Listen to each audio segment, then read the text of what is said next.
This is the Nissan Leaf, the first generation, and there's a little misunderstanding when it comes to tire maintenance reset. So it's quite easy to reset the maintenance if you mean maintenance. First of all, the ignition should be on, or the car should be on, and then you will need to use this button to list through the options in the menu.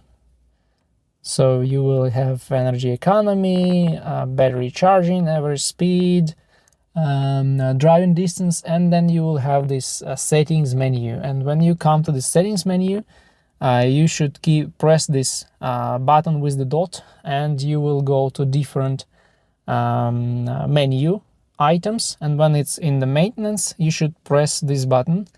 It will go to the maintenance menu, and then another time you will press the dot button to go to the tire.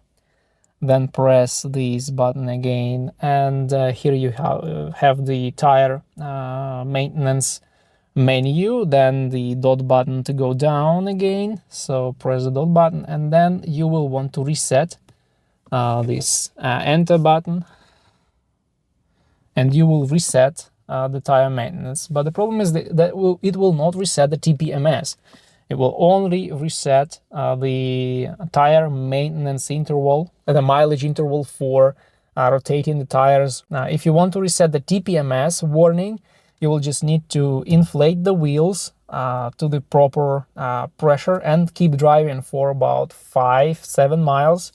And then the sensors will reset on their own. So you don't need to reset this TPMS warning light manually. There is no way you can do this in this car.